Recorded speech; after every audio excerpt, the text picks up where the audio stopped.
Atenção, esse podcast não é recomendado para pessoas sensíveis, pois pode conter a descrição de violência psicológica, física e sexual. Não diga que você não foi avisado. Continue agora por sua conta e risco. Nobody. I'm nobody. I'm a tramp, a bum, a hobo.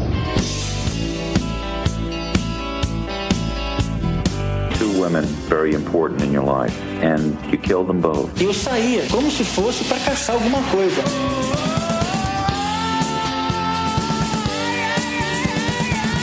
I got this fantasy. I started working out this fantasy online.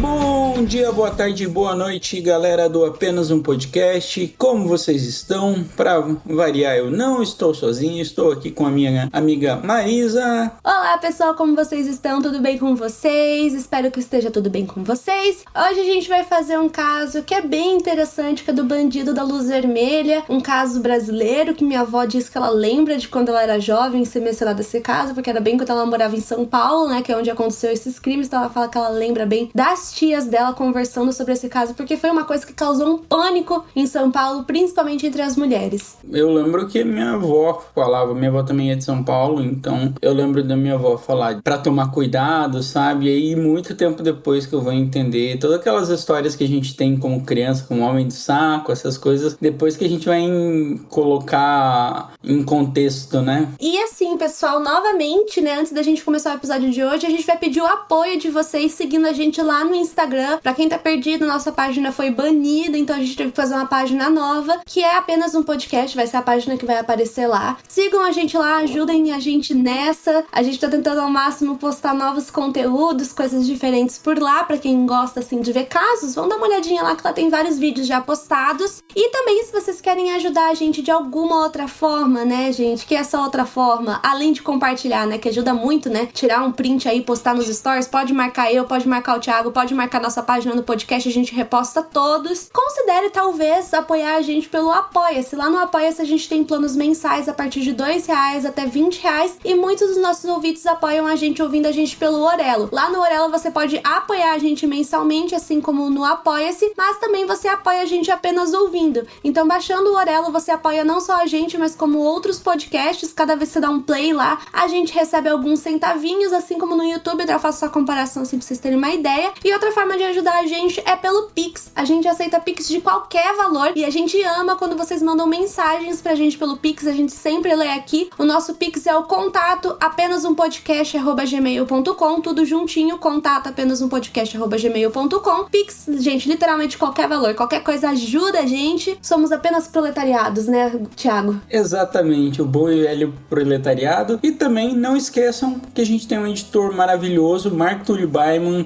Ter um bom editor faz diferença. Então, caso vocês queiram um editor de podcast, tá aí a nossa indicação. E também eu vou sempre achar que a melhor forma de divulgar o podcast é você divulgar para o seu amigo. Então, se você puder divulgar para o seu amigo também, marca a gente no Stories e marca algum amigo seu, fala, coleguinha, você tem que ouvir esse podcast porque é incrível, maravilhoso, faz aquele jabá mó legal. E eu acho que é isso aí, né, Marizan? É isso, gente, a gente já pode ir pro episódio de hoje. Prepara aí o ambiente que a gente vai rodar esse podcast hoje, que vai ser um pouco longo, eu acho, não tenho certeza. Vamos lá. Então, o ano é 1942, a cidade de São Francisco do Sul, em Santa Catarina. Nasce o jovem João Acácio Pereira da Costa. Ele teve uma infância muito sofrida, né, Marisa? Gente, pra variar, tenho certeza que isso não surpreende absolutamente ninguém. A primeira pessoa a falecer foi a mãe, e logo depois o pai dele também faleceu por conta de uma tuberculose, quando João tinha apenas 6 anos de idade. Ele também tinha um irmão chamado Joaquim, que tinha mais ou menos a mesma faixa etária que ele, e por conta disso, os dois sendo órfãos, eles tiveram que se mudar pra Joinville pra morar com um tio, que era um tio paterno, que era a única pessoa que poderia ter a guarda dessas crianças. Só que esse tio não era uma pessoa legal, muito pelo contrário. Ele obrigava os dois, que eram muito pequenos, a fazer trabalhos forçados, ou seja, trabalho infantil, né, que é crime. Na época, eu não sei se ainda já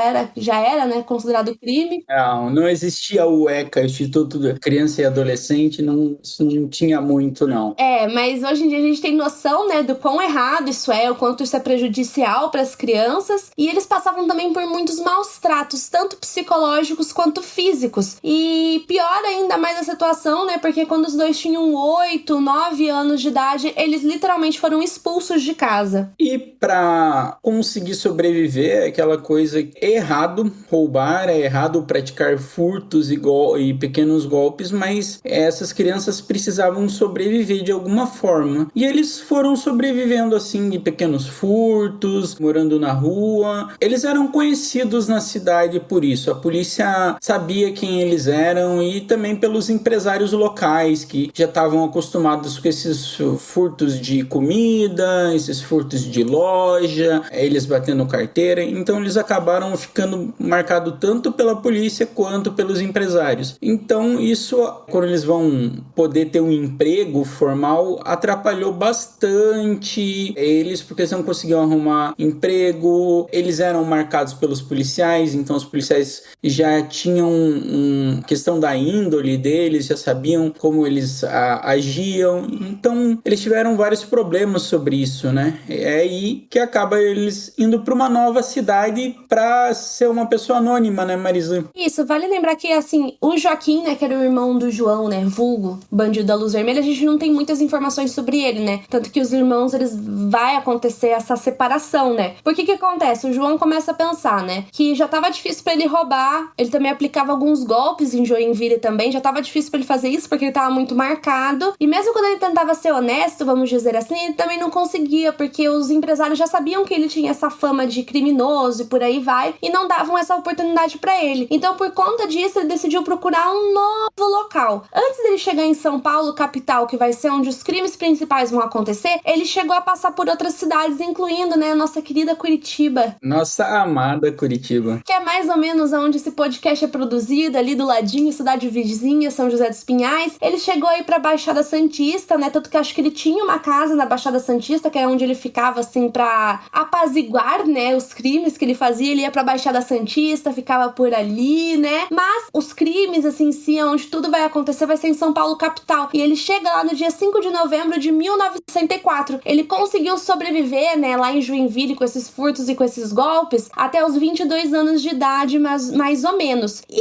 acontece, né, que de acordo com alguns pesquisadores, ele fez outros tipos de crime em Joinville, né? Quais seriam esses outros tipos de crime? Essa pesquisa que a gente fez hoje, a gente usou como base uma reportagem gigante que tem na Vice, né? A falida Vice, não temos Vice mais no Brasil, mas pra quem tem interesse em casos nacionais, dá uma olhadinha lá no site da Vice que ele existe ainda. Eles fizeram várias reportagens sobre vários casos brasileiros canônicos, vamos usar essa palavra, né? Casos muito conhecidos. E o Bandido da Luz Vermelha foi um desses que eles fizeram. E de acordo com alguns pesquisadores, historiadores que eles entrevistaram, que estudaram a vida do João, lá em Joinville ele realizou os primeiros assassinatos dele. Só que, vamos dizer assim, que é uma coisa assim que fica entre linhas, assim, uma coisa meio tênue. De acordo com esses pesquisadores, teriam sido 6 pessoas que foram mortas pelo João lá em Joinville, incluindo 3 meninos que moravam na rua e 3 policiais. E como vocês já sabem, né, de outros casos, principalmente o último que a gente contou, né, do Albert Fish, vocês sabem que quando são crianças marginalizadas, né,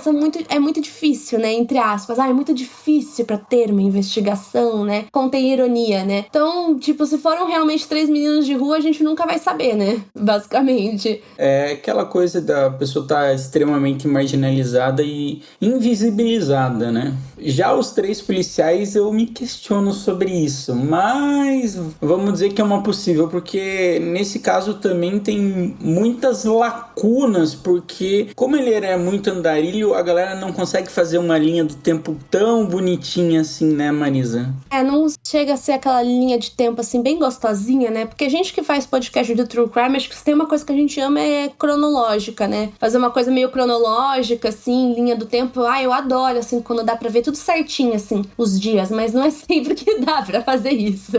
Bom, lá em São Paulo, ele tentou novamente, vamos dizer assim, tentou fazer esse esforço sucesso, né, de ter uma vida honesta. Ele chegou a trabalhar como tintureiro e como garçom, só que como o Brasil não é um país para principiantes, né, o que acontece? Quando ele chega em São Paulo, ele foi tomar um café, né, comer o pão na chapa, né, o cafezinho lá, e ele deixou a bolsa, né, a mala dele assim num banco. E o que acontece, né, que roubaram as coisas dele. Então ele ficou sem nada, ele ficou sem documento, ele ficou sem dinheiro, tudo que ele tinha foi perdido. Então meio que essa perda que ele teve dos documentos, do dinheiro, foi uma coisa que impulsionou ele a voltar a roubar. Só que foi numa escala muito menor se comparada com o que a gente vai ver depois. Nessa época também ele começou a se relacionar com um garçom chamado Nelsinho. Porém, de acordo com o Nelsinho, achei ótimo esse nome, ele dizia que o João era muito violento com ele, que ele sofreu violência doméstica algumas vezes, né? Eles moravam juntos, tanto que depois eles acabam se separando. E como eu disse pra vocês antes, né, esses primeiros roubos, vamos dizer assim, que ele faz, eram numa escala menor. E como que eram esses primeiros roubos que ele realiza em São Paulo? Ele vai roubar umas banquinhas na Praça da Sé pra vender esses itens que ele roubava. Ele cria essa banquinha pra vender. Ele meio que foi um ambulante, né, gente? Tipo, um ambulante, mas com produtos roubados, obviamente. E eu acho engraçado essa parte, Marisa, porque é literalmente malandro roubando malandro. Então... ele roubava relógio das pessoas, sabe, uma coisa assim meio mão leve, pegava alguma coisa de dentro da bolsa, relógio. Pegava carteira. E depois vendia na Praça da Sé, né, gente? Quem já foi pra lá tá ligado. Eu fico imaginando, tipo assim, lá, tipo, o pano, imagino bem um pano assim, aberto, com os itens em cima. Ou aquele negociante, a surdina, que ele chega, não quer comprar um relógio, ele quer relógio bonitinho. É tipo uma vibe daqueles perfumes na embalagem de isopor que vende, né, 15. É isso que eu imagino. É tipo isso. Eu nunca entendi o conceito dos perfumes na embalagem de isopor. Mas é tipo isso, gente. Thiago, tá bem? Esse pior que é muito engraçado, porque eu sempre pensei, pra que botar isso? Por que não bota numa caixa? Não, vocês... Ai, vamos voltar então. E eu fico muito imaginando essa cena, né, dele vendendo os itens na Praça da Sé e alguém vê encontrar o relógio, né, que foi roubado ali. Eu fico pensando, será que a pessoa pegaria de volta, compraria? Não sei, né? Só que o que acontece, né? Ele não ganhava muito dinheiro com isso. Vamos dizer assim, tipo, ele não estava rico, assim, dava pra manter por um tempo. Dava pra sobreviver. Isso, e ele queria mais, né, gente? Queria luxo. E no final de 1965, ele acabou se envolvendo numa quadrilha que realizava roubos e desmanche de carros. Então, ele era responsável por fazer algumas viagens pro Rio de Janeiro, onde ele roubava e trazia esses carros de volta para São Paulo, e daí essa quadrilha realizava o desmanche e vendia as peças desse carro separadamente. E por conta disso, ele começou a ganhar bastante dinheiro. Nessa época, assim, foi quando ele começou a ganhar dinheiro, não no nível que a gente vai ver depois, mas que ele começou a ganhar um pouco mais de dinheiro. Porém, logo em 1966, essa quadrilha foi descoberta e os envolvidos foram presos, com exceção do João e provavelmente mais alguns outros. O João, ele não foi preso porque na época que a polícia descobriu tudo isso da quadrilha, ele tava lá no Rio de Janeiro justamente para tentar roubar mais alguns carros, e ele acabou descobrindo, né, que a casa dele tinha caído, vamos dizer assim. Então ele ficou um tempo ali no Rio de Janeiro com o dinheiro que ele ainda tinha, né, e ele conseguiu se manter lá por um tempo, só que não por muito tempo, porque o que acontece? Ele gostava de gastar, né? Ele ficou meio na miúda, e aí também ele que gostava de esbanjar o dinheiro, e acabou o dinheiro, né? Ele frequentava muitas festas, muitos bares, ele gostava de bebidas, mulheres, gastar com roupas. Uma que eu achei engraçada, que ele gastava com perucas caras, acho que devia ser pra disfarce, ou não sei. É bem engraçado, na verdade, se vocês forem ver as fotos dele, assim, da época mesmo, ele sempre tá com uns ternos, assim, que dá pra ver que, tipo, não é qualquer terno aquele, né? É um terno... E isso é uma questão de disfarce, né? Porque você não chama atenção, você vai parecer o cara bacana, não o ladrão pé de chinelo que tá tentando roubar alguém. É porque a gente tem que ser honesto, né, gente? A gente julga as pessoas pelas roupas, sim. E naquela época, acho que ainda mais. Então, plena ele ditadura meio... militar, eu acho que... Tanto que vocês vão ver que meio que por causa de uma vez que ele foi preso por uma coisa super nada a ver, vai ajudar ele a ser preso. Enfim, né, gente? Então, ele gastava de gastar o dinheiro dele, assim, com essas coisas bem materiais. E muito com mulheres. É uma coisa que muitos historiadores dizem, inclusive, né, que é muito confuso, assim, qual era a sexualidade dele ou não. Não que isso seja relevante pro podcast, mas é uma coisa que eu vi alguns historiadores falarem, né? Que muitas vezes ele saía com essas mulheres porque ele queria mostrar que ele era macho, sabe? Vamos dizer assim. Ele queria mostrar uma virilidade, né? Isso, por mais que ele tivesse sim atração e teve relações sim com vários homens, né? Mas fica essa coisa meio tênue em relação a qual que era a sexualidade dele ou não. Não que isso seja novamente relevante pro podcast, né? Mas só pra vocês verem, né? Que ele queria passar essa imagem assim de machão, assim, que pegava todas e por aí vai. Só que acontece que por conta dessa gastança o dinheiro dele acaba e por conta disso ele volta pra cidade de São Paulo e aí que ele vai ter a ideia de assaltar mansões em bairros muito chiques, né? Os bairros dos Jardins, né? Ou seja, ele decidiu que ele ia assaltar gente rica dessa vez. O primeiro assalto realizado por ele aconteceu no dia 6 de março de 1966, né? E ele assaltava bairros ricos, né? E esse, gente, foi o primeiro de muitos. A gente não sabe exatamente quantos foram os assaltos que ele realizou. Isso, assim como muitos casos que a gente já contou de serial killers, é uma coisa muito incerta. Porém, acredita-se que deve ser em torno de 77 a 150 assaltos. Que é muita coisa, porque vocês vão ver que é tipo 1 ano que ele faz isso, praticamente. Sim, então deve ter desde os assaltos de leves, sem violência, até os assaltos violentos, que ele matava pessoas, né? Isso, porque ele começa meio discreto. A gente vai ver as fases, né, que ele realizava os assaltos. Ele começa meio discreto, aquela pessoa que invade a casa, pega as coisas e vai embora. E conforme o tempo foi passando, ele começou a ficar muito agressivo, né? Primeiro, depois dos roubos, ele começou a agredir as vítimas e depois ele começou a estuprar as mulheres, né? Também é um número muito incerto de quantos estupros foram realizados por ele. Eu achei o número de 100 possíveis vítimas, mas como eu disse, não podemos confiar que realmente foi 100, mas deve ter sido um número muito alto, sim. E com o passar do tempo, ele começou a matar alguma dessas vítimas, né? Mas para as fases dos assaltos, né? Porque como eu disse, ele começou de uma maneira mais tímida e depois ele foi evoluindo, assim, vamos dizer assim. Qual que foi a primeira fase dele, Thiago? A primeira fase é como homem macaco, pois ele era muito discreto, ele abria as janelas com um macaco, a ferramenta, macaco, um pé de cabra, uma coisa assim, similar. Então ele abria, assaltava o que tinha para assaltar, assaltava joias, o que tinha ele assaltava e era bem silencioso, assim, ele não gerava muito, digamos, atenção sobre isso, mas ele começou a fazer isso numa quantidade que a galera começou a notar que tinha alguma coisa acontecendo, né? Isso, a segunda fase dele, vamos dizer assim, era uma fase em que ele invadia as casas por volta das 11 horas até as 2 horas da manhã, porque era um horário assim que as pessoas que moravam nessas, a gente fala casa, né, mas foram mansões, tá, gente? Que as pessoas que moravam nessas mansões estavam dormindo em um sono muito profundo, então provavelmente elas já iam estar lá naquele subconsciente delas bem longe, e elas não iam perceber que tinha alguém ali dentro, ia estar dormindo muito profundo, e depois disso a gente entra na fase que as coisas começam a ficar mais agressivas, que é a fase incendiária, que foi quando ele começou a atacar fogo em pilhas de livros, em cortinas, coisas assim mais inflamáveis, pra tirar os donos do quarto, né? Tanto que nessa época ele começa a receber o apelido de bandido incendiário ou bandido mascarado. Então as coisas começaram a ficar muito agressivas, né? Então ele taca fogo na casa, principalmente nos quartos, pra pessoa ficar assustada e sair dali, né? Enquanto ele roubava as coisas. E aí, na quarta e última fase, que a gente vai entrar na fase do bandido da luz vermelha, que vai ser aí que ele vai ganhar esse nome lá mais ou menos em 1967. Por quê?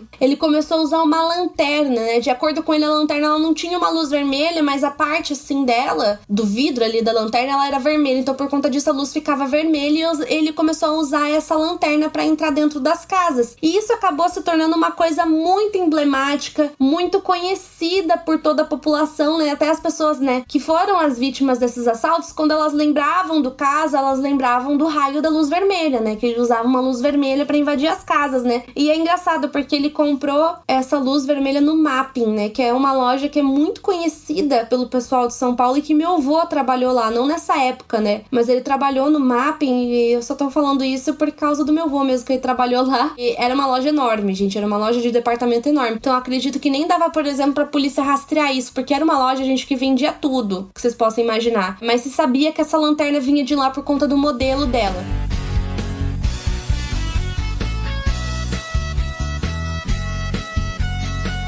Bom, a gente vai ver essas 4 fases que a gente enumerou e cada fase tem um acontecimento diferente, então a polícia também ficava um pouco confusa com isso, né? A questão do bandido da luz vermelha vai tomar notoriedade porque ele cai no imaginário popular, né? Não é só uma queima de livros ou um ladrão furtivo, e isso acho que fica nas pessoas, então a polícia a partir daí ela começa a investigar tendo um norte, assim. Eu acho que eles vão investigar já na 4ª fase. Essas outras fases, acredito que foram pesquisas que fizeram, né? Porque eu acho que não tem muito como ficar, digamos, enumerando, ou a polícia não ia pensar que é a mesma pessoa, né? Porque são coisas muito diferentes, né? São modos operantes muito diferentes de roubar, né? De fazer o assalto. Sim, isso foi uma coisa que essas fases que a gente falou foram notadas depois, né? De tudo acontecer. E realmente, né? Porque com esse fato da luz vermelha é uma coisa muito específica, né? E aí que a polícia começa a perceber que era a mesma pessoa. E foi aí que começou uma investigação, ainda mais depois que ele começou a partir para essa parte mais agressiva de matar algumas das vítimas, né? A tiros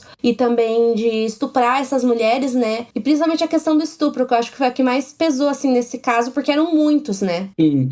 Isso era uma coisa que tava dando um desespero nas mulheres de uma forma muito grande. Tanto que eu ouço de várias mulheres, assim, que viveram ou tiveram mães, avós que viveram nessa época, falando do medo que as mulheres tinham nessa época. Do bandido da luz vermelha por conta dos estupros, né? Era um medo, assim, muito forte que tava acontecendo. E a gente tem que pensar que esses crimes eram cometidos numa elite paulistana, que tem poder e influência. E esse poder e influência querem que esse cara não esteja mais nas ruas. E outra coisa que eu vi bastante nesse caso é se ele realmente agia sozinho. Eu vi que muitas pessoas são céticas sobre ele agir sozinho, mas nessa eu não vou dar palpite porque eu realmente não sei, mas também fico com a pulguinha atrás da orelha. É meio complexo essa parte, é um caso cheio de incertezas. Nessa época ele morava em 2 lugares, ele morava num quarto de hotel em São Carlos, nos Campos Elíseos, lá em São Paulo. E depois disso, né, quando ele não estava assaltando, ele ia para um apartamento que ele morava também em Santos, né, que era meio que a residência que ele considerava que era a residência definitiva dele. Ele não gostava de misturar trabalho e lazer, né, Marisa? Ele era bem centrado nisso. Ai, quem gosta, né, gente? E quem gosta, né? Então, tipo, não julga essa parte, né? Então, eram vidas separadas, né? Vamos dizer assim. E aí a gente entra na questão do quanto que ele roubou. Quanto em dinheiro será que deu esses roubos que ele fez? Um dos historiadores que deu essa entrevista pra Vice foi o Gonçalves, né? Que é o sobrenome dele. E ele fez uma estimativa, né? Porque o roubo dele priorizava joias, geralmente, né? E acredita-se que na época, ele conseguiria comprar 350 carros 0 quilômetros com o valor de joias que ele roubou, que daria mais ou menos cerca de 2.900.000 reais. Tava bom isso na sua conta agora, assim, do nada? Tava muito bom, eu vou dizer que ficaria bem tranquilo, assim. Por um bom tempo. Nossa, mas é que é muito dinheiro. E outra coisa é a evolução do crime dele, né? Porque eu acho que ele nas ruas ele sabia o que tinha valor e o que não tinha, né? Porque ele já tinha visto que carro dava muito dinheiro e aí ele foi para um outro nicho, que é o nicho de joias. E é aquela coisa que carros você pode ver chassi, você pode detectar, mas joias eu acho um negócio mais difícil de detectar, né, Marisa? Então é um negócio mais fácil de rodar no mercado negro. Só se fosse tipo um modelo muito personalizado de joia, assim. Mas olhe lá, acho que não, é muito difícil. E, cara, 2.900.000 reais, assim, que é o valor pra época, eu acredito, que foi feito esse cálculo, era muito dinheiro. Hoje em dia já é dinheiro pra caramba. Imagina pra aquela época, então o cara vivia realmente muito sossegado, vamos dizer assim. Ele vivia sossegado, mas quem não sossegava era a polícia, né, Marisa? E qual que era o motivo desse não sossego da polícia? Porque eles tinham que investigar, gente. Esse caso manchou a imagem da polícia, porque, como o Thiago disse, eles estavam roubando a High Society, né? Então eles cobravam mais do que nunca pra que esse cara que tava roubando essas casas, fazendo esses estupros e por aí vai, fosse preso de uma uma vez. Era muito noticiado, era um caso que tava muito na mídia e a polícia tava sendo cobrada demais pra que esse caso fosse investigado. Só que tinha uma dificuldade. Era que o João, até assim o final de 1967, era praticamente o ladrão perfeito, vamos dizer assim. Ele não deixava nenhuma evidência na casa. E evidências que nessa época eles conseguiam analisar eram as digitais, principalmente, né? Não tinha DNA, não tinha essas coisas. Mas, né, no final de 1967, como eu disse, né, que foi até aí que ele foi o bandido perfeito, ele começou a se descuidar. Então, ele acabou, eu acho, né, que ele devia sentir muita adrenalina enquanto ele fazia todas as coisas, né? Eu tenho certeza disso, que ele sentia muita adrenalina. E essa questão do descuido, eu sempre acho que quando o serial killer começa a descuidar é porque ele acha que ele tá muito garantido, sabe? Com certeza, né? Principalmente assim, não é, acho que não foi bem o caso do João, mas em muitos casos a gente vê isso, né? Do serial killer que foi preso por um tempo e foi solto, ele se acha acima de tudo, assim, né?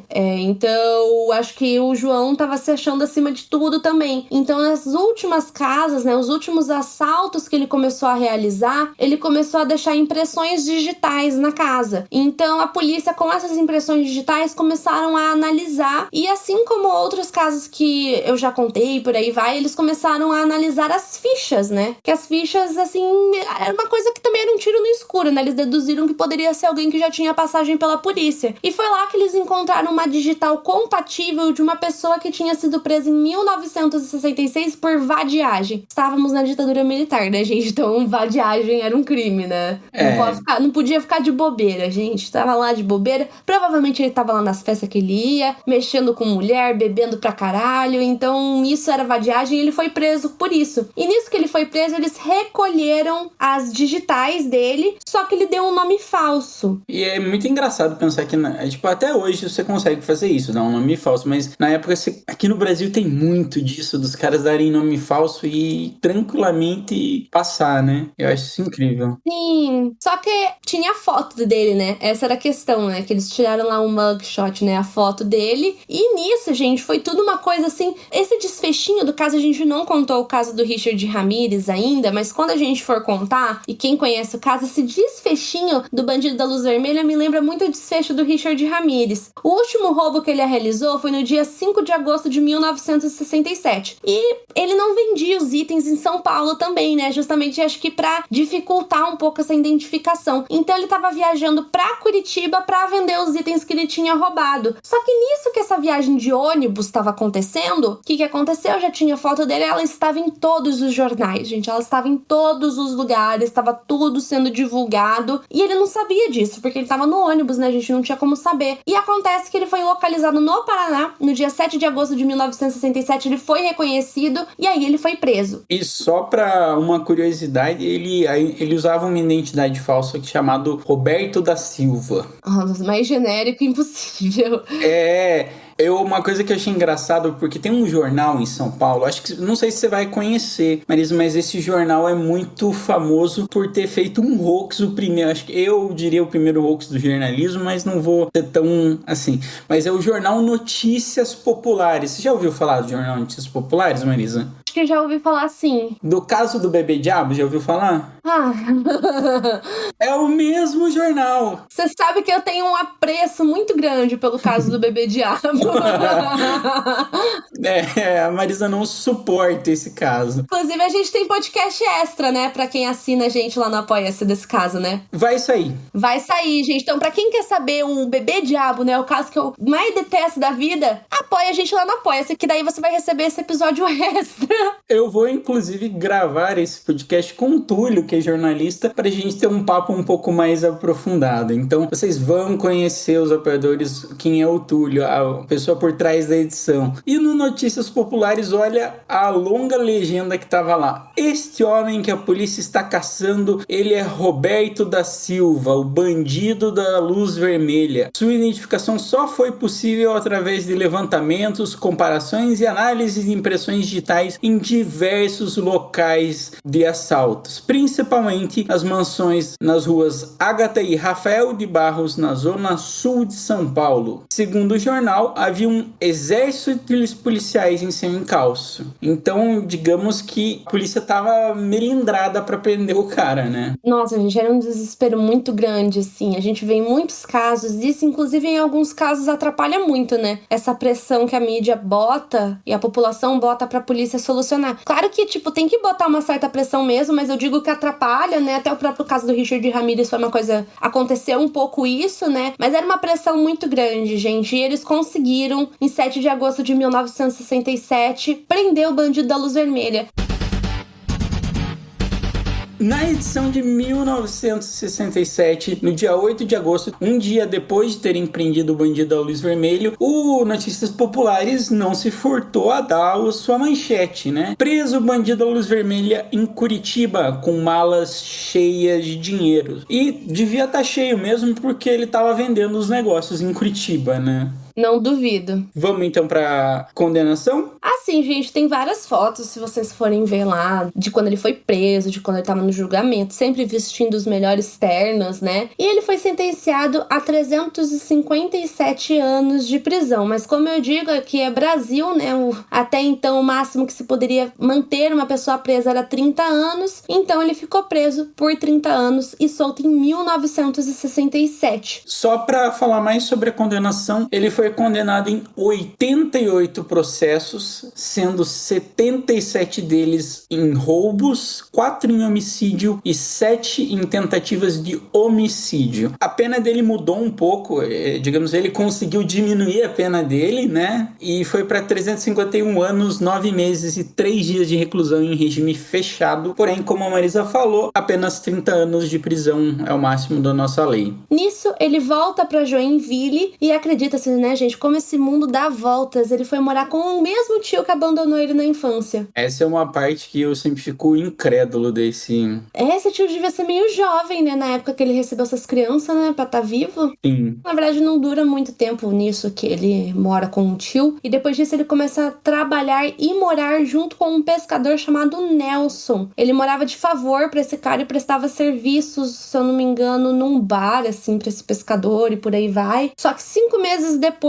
que ele começou a morar com esse cara, eles tiveram uma briga e nessa briga o Nelson assassinou o João com um tiro na cabeça, no dia 7 de janeiro de 1998, quando o João tinha 55 anos de idade. Sim. Uma coisa que, digamos, acontece em vários casos, a gente já não é novidade, mas por ele estar bem vestido, ele gerou uma certa comoção e um certo estranhamento da galera. E aí todo mundo que teve suas joias roubadas queria ela de volta, né? Só que aconteceu que a grande maioria não foi recuperada porque ele gastou grande parte do dinheiro em baladas e mulheres e essa vida boêmia dele. Então, no dia 26 de agosto, eles tiveram que fazer uns laudos médicos e psiquiátricos e atestaram que ele estava ok para sair. Ante as claras conclusões, não se justifica a permanência do sentenciado na casa de custódia de Taubaté. Olha lá onde ele estava, penitenciária de custódia de Taubaté. Taubaté, onde tudo acontece. Onde tudo acontece. Então, no outro dia, ele virou capa do Notícias Populares, que cobriu ele com um vigor bem grande, né? Ele chegou... Tava apenas Luz Vermelha está solto. João Acácio Pereira da Costa, 55, o bandido da Luz Vermelha, está finalmente de volta às ruas. E eu imagino que hoje não tem isso, né? Mas se tivesse redes sociais na época, esse negócio ia gerar um buzz gigantesco, né? Se duvidar até, né, porque de vez em quando eles conseguem fazer isso nos dias de hoje, né, principalmente quando esses casos muito famosos, né, vêm à tona, de manter a pessoa presa, né, mesmo ela já tendo cumprido os tais 30 anos, né, já aconteceu com o vampiro, né, ele não foi solto. Então, na época, o Notícias Populares apurou que o diretor do Hospital Regional de Joinville teria assinado o atestado de insanidade do ex-detento, então ele foi considerado insano dias antes dele ser morto pelo pescador pescador, ou seja, ele estava prestes a ser internado em um hospital psiquiátrico. Isso é bem incrível, mas sobre o pescador não tenho notícias. Sinceramente, eu não consegui achar. Duvidar aconteceu aquele caso clássico, né, de quando alguém mata um bandido, assim, do pessoal passar um pano, né? Não duvido. E a gente tem que falar que esse caso ganhou um outro contexto por causa do filme O Bandido da Luz Vermelha, né? Esse filme ficou bem famoso, então teve vários filmes sobre ele, digamos assim. Teve música sobre ele, o grupo de rock Ira lançou uma música chamada Rubro Zorro. O caminho do crime o atrai, como a tentação de um doce.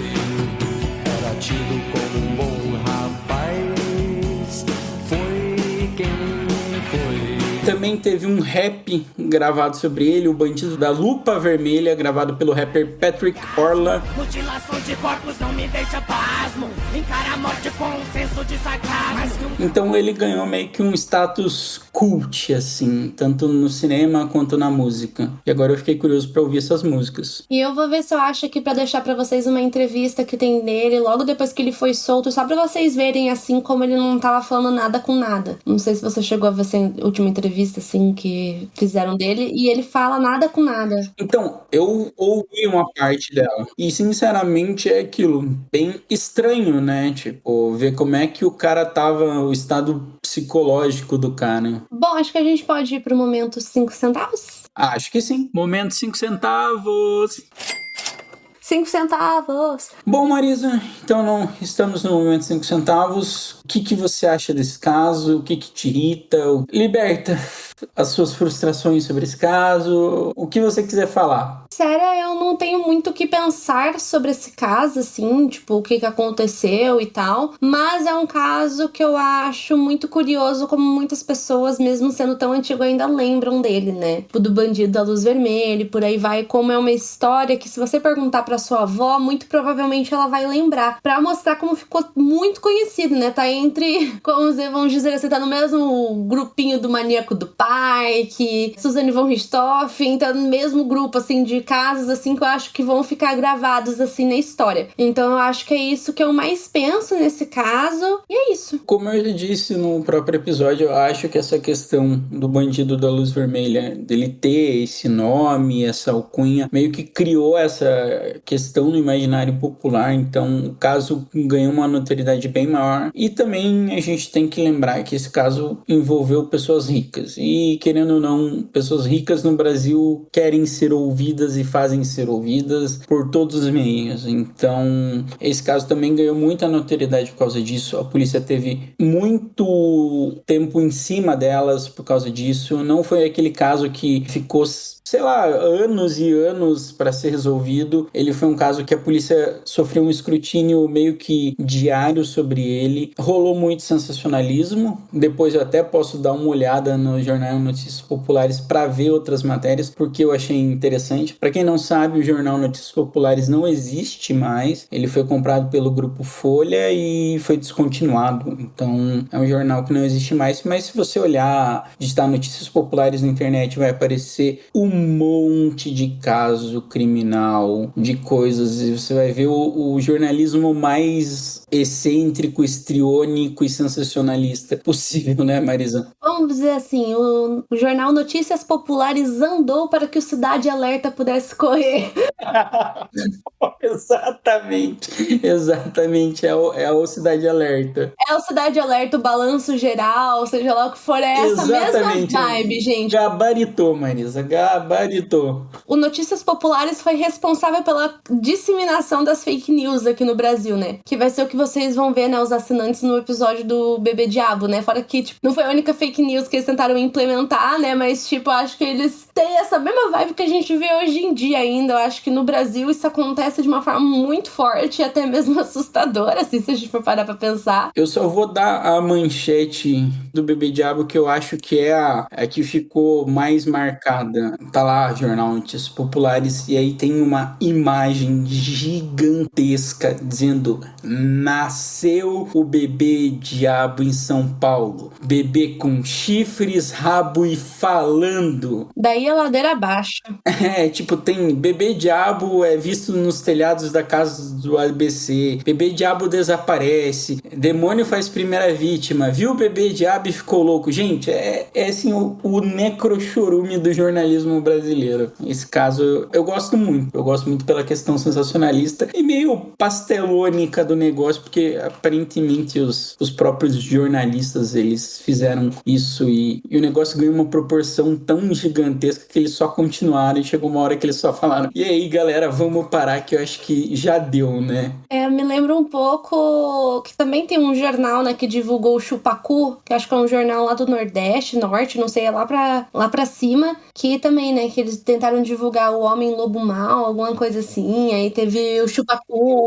Então, eles tentaram, até o Notícias Populares rolou esse Bebê Diabo, eles tentaram fazer um rebranding do Bebê Diabo, o Bebê Diabo de Pernambuco, sabe? Mas não vendeu tanto jornal e aí eles meio que abandonaram. Mas esse é um caso que eu acho bem bizarro e é engraçado ver o Notícias Populares noticiando casos policiais. Digita lá, Notícias Populares e um caso que você conheça brasileiro. Vai ter lá. Eu garanto. Acho que por hoje é só, Marisa. Acho que o caso foi legal, foi divertido fazer e novidades vêm aí. Ah, que tudo, fico feliz, gente, muito obrigada, a gente bateu 140 mil plays? Exatamente, 140 mil plays, a gente já tá com 141, então já passou, o bonde andou, mas a gente queria agradecer muito, galera, é muito legal e quando vocês vêm falar com a gente é muito bom. Eu pessoalmente quero agradecer uma amiga que eu conheci pelo podcast, ela se chama Ada, ela é lá de Teresina, a gente conversa agora todo dia, ela é minha amiga pessoal agora. E eu adoro quando vocês vêm falar com a gente, né, Marisa? É muito legal. Sim, a gente adora esse tipo de interação, gente. Então, muito obrigada por estarem acompanhando a gente até aqui. Fiquem ligados, porque esse podcast foi escolhido lá pela página do Instagram, né? Então, se vocês quiserem participar nas enquetes para decidir os próximos podcasts ou tiverem alguma sugestão pra gente, manda pra gente lá. Mas é isso por hoje, gente. Muito obrigada a quem ficou até aqui o finalzinho desse podcast. Espero que vocês tenham gostado e até o próximo. Até. Tchau, tchau.